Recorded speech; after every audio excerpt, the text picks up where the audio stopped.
I live with multiple mental disorders. I have borderline personality disorder, CPTSD, which is complex trauma, the kind of trauma you get from years or decades of sustained trauma. I also have schizoaffective disorder, bipolar type, which for me means that I have both schizophrenia and bipolar disorder in one disorder. So do I consider myself mentally ill? No, not really. I've been in remission from my mental illnesses for quite some time, and so while I do still have symptoms here or there, I don't consider them to be severe enough to be mental illness. It's more like just having the cold for a weekend. It's not like an ongoing, ever-present, constant daily thing. So yes, I live with mental illness. I will always have mental illness, but presently, actively, I don't really think I'm mentally ill. So let's look into that and explore how exactly I've come to determine that even living with 3 disabling mental illnesses, I consider myself, instead of mentally ill, to be mentally well.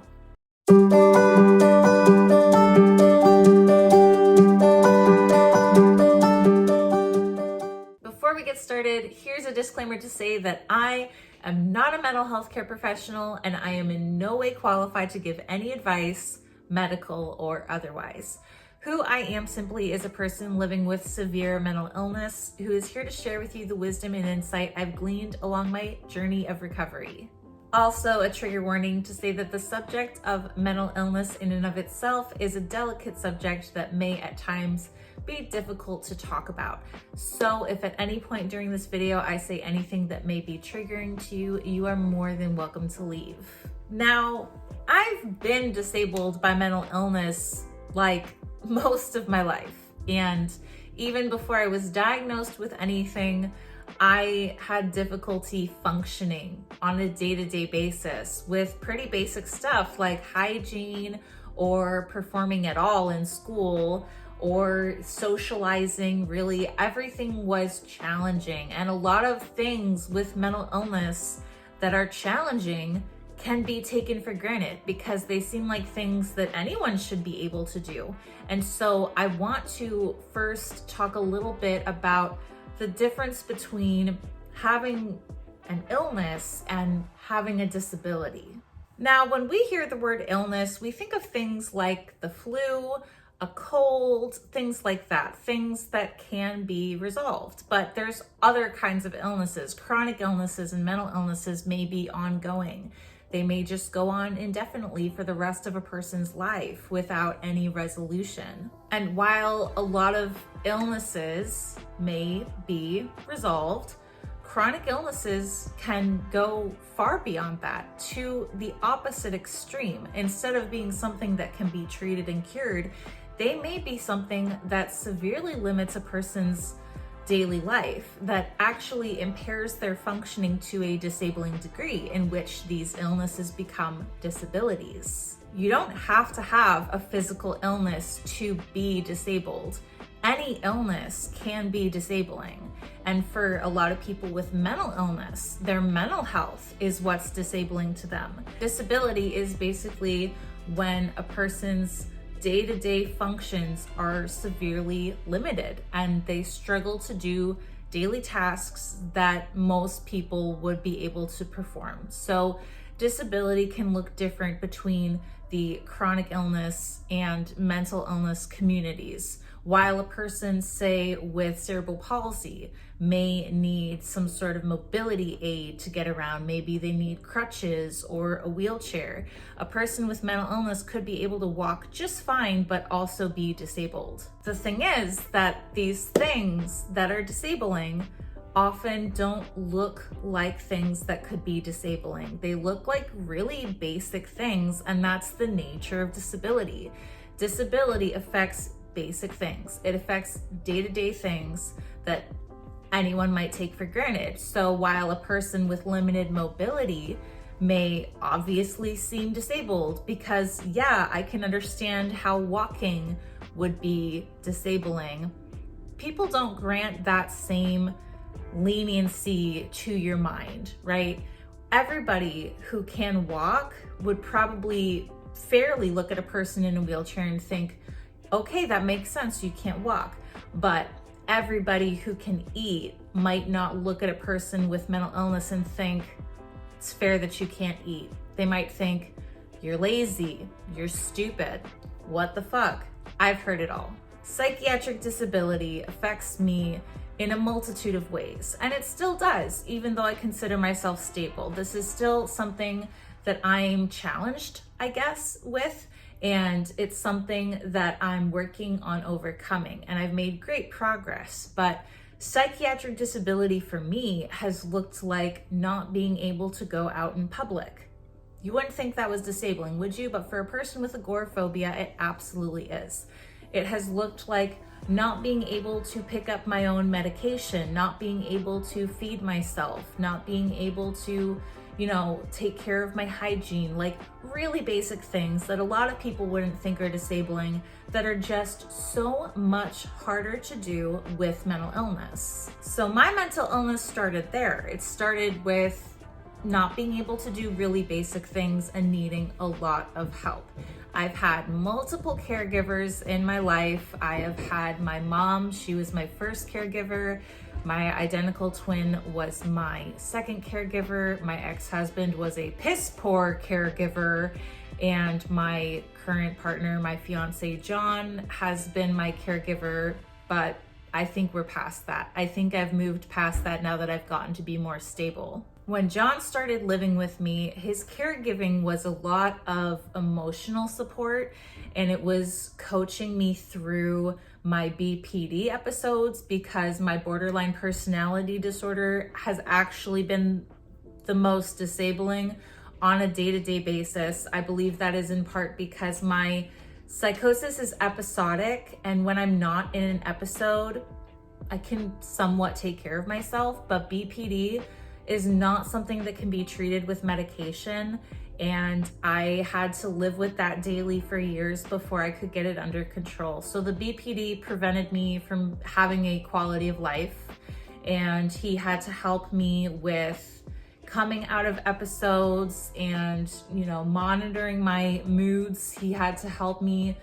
with going out in public, because it was difficult to go out in public without having episodes. Like he was doing a lot of heavy lifting for things that kind of made me seem like a child, but I'm not a child. It's just that my disability is pretty emotional, looks a lot like an adult tantrum on steroids. So I worked really hard to get past that phase, to work past needing a caregiver. And that was such a huge step forward for me and for our relationship, because it was very hard to have a romantic relationship in that dynamic. But when I got to the point that I was able to do things for myself, things that seemed pretty easy, which were actually really hard for me, when I could get there, I realized I'm at a turning point. Like I'm still disabled, but I'm starting to have independence. I've been going places by myself. Like before that, I always needed him with me to go out in public. I could not leave my apartment without his help. And now I can go anywhere by myself. And I was like, I really need to reevaluate my life, because I'm reaching this point that I've been working towards, and I'm excited for it. And I'd like to see, where will this take me? Am I still mentally ill? It kind of came down to remission. My CPTSD still affects me, but for the most part, it's in remission. If I'm triggered, yeah, I'll react, but it doesn't happen very often. And I can manage my triggers today, and I can identify them and avoid them. So the CPTSD is pretty well handled. No more flashbacks, no more night terrors. Got through that one. And the BPD, well, I'm not having BPD episodes. I haven't had one in several months. Yes, they do still happen, but they're few and far between.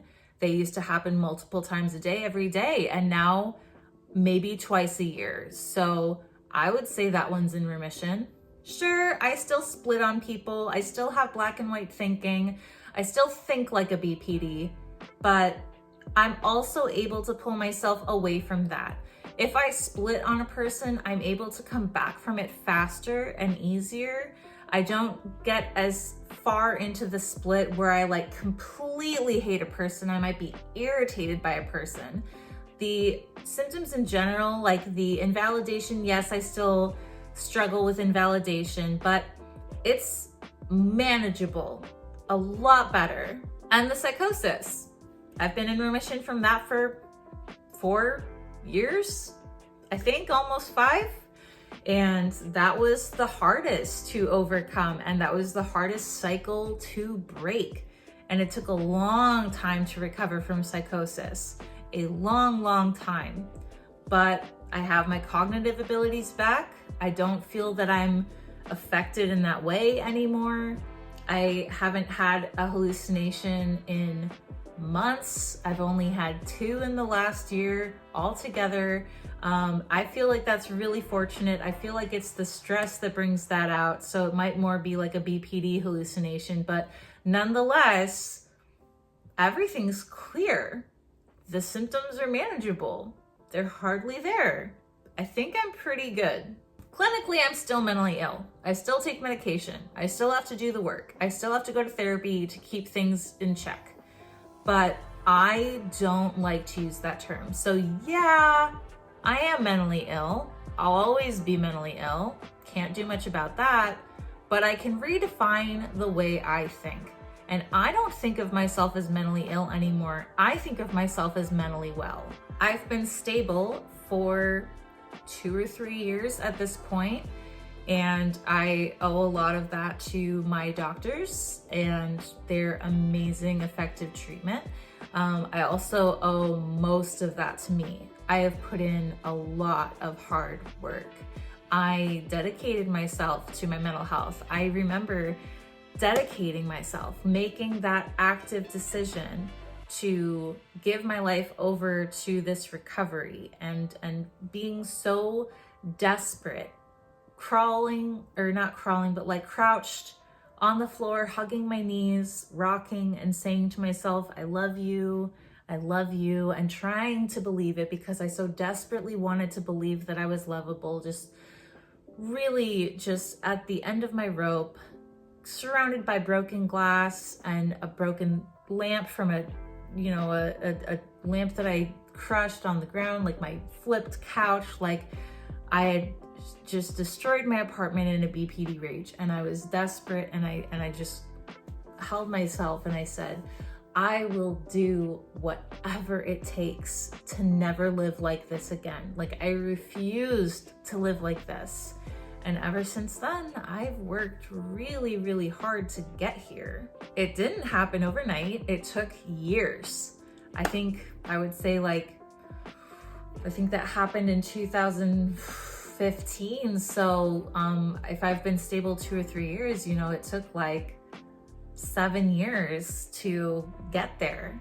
And in that time, there were multiple psychotic episodes. And there were new diagnoses. I was diagnosed schizoaffective in that time. I was diagnosed with borderline in that time. And I just wouldn't give up. It felt like a big cosmic joke. The more things that fell into my lap, I was like, you've got to be kidding me. This is just more stuff to work on. But I told myself, I will never live like this again. And I meant it. And I stayed by that word. Like I meant what I said and I stuck to it. So today I have the freedom to go out in public and interact with people and, have the freedom to choose my schedule and choose who I spend time with, right? And these things aren't determined for me by caregivers anymore.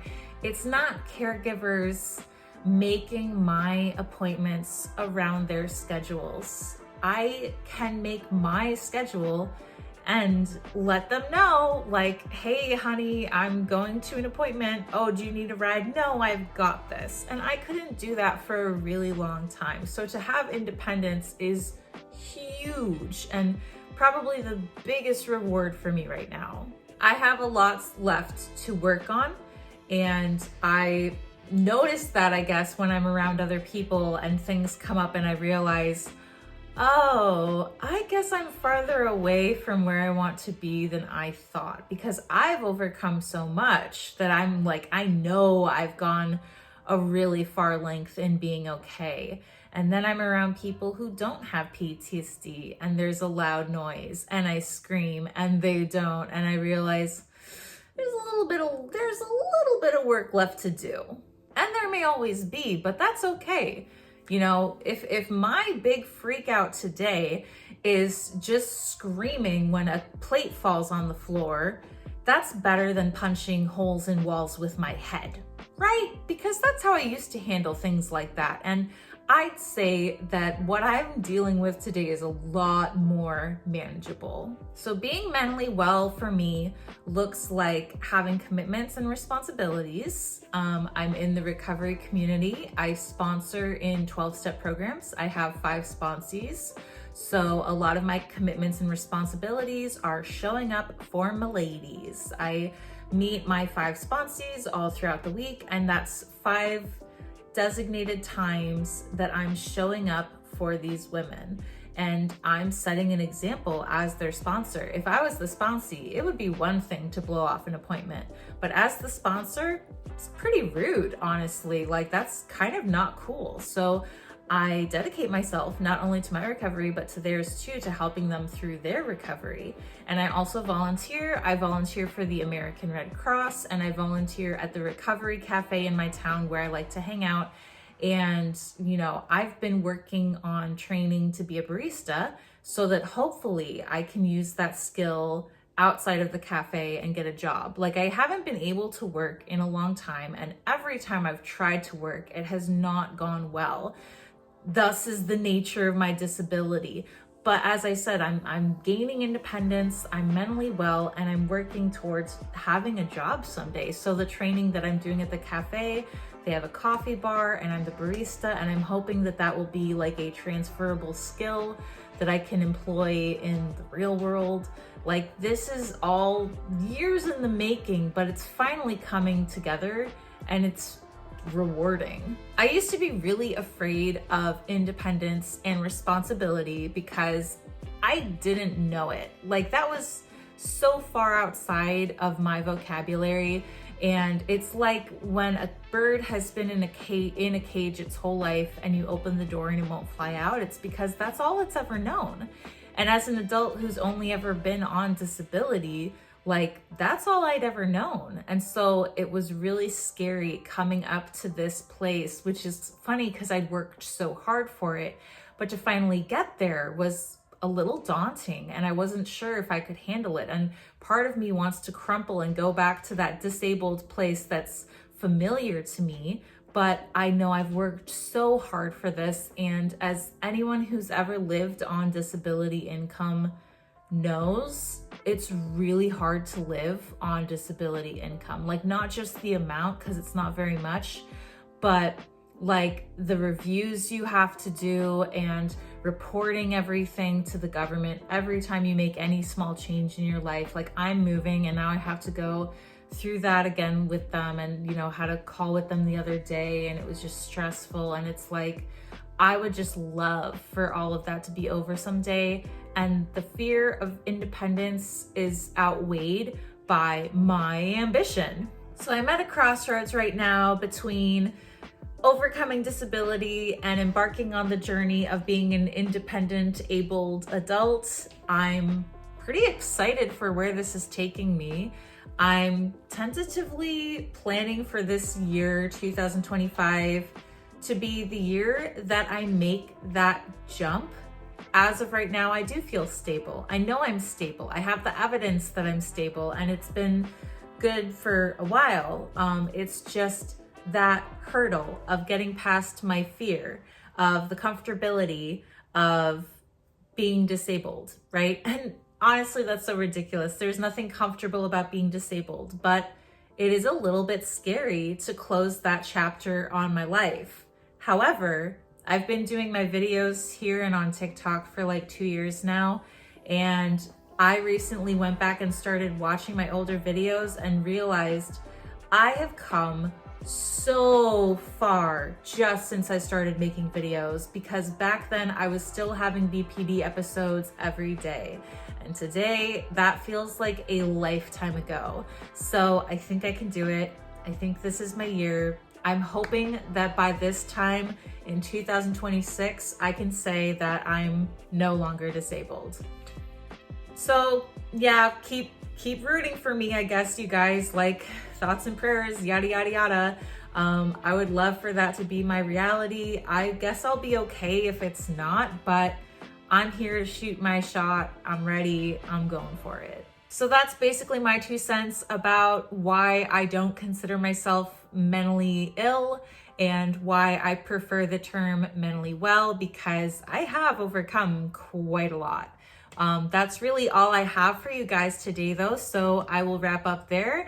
Thank you so much for watching. I truly appreciate it. If you liked my video, please like, comment, and subscribe to support my channel. Let me know in the comments where you're at on your journey of mental wellness and how that's going for you. I'd love to hear from you. I have a little announcement that starting next week, there will be an additional video in my lineup. So from now on, I will be posting 2 videos a week. I will have these videos where I talk at your face and compilations from TikTok, because, you know, TikTok ban, why not? That will be, again, starting next week on Monday the 20th, so you can look forward to those. And aside from that, I will continue making videos Thursday/Friday. And if you'd love to see more of my content, there will be more coming soon. Thank you all so much. See you in the next one. Bye.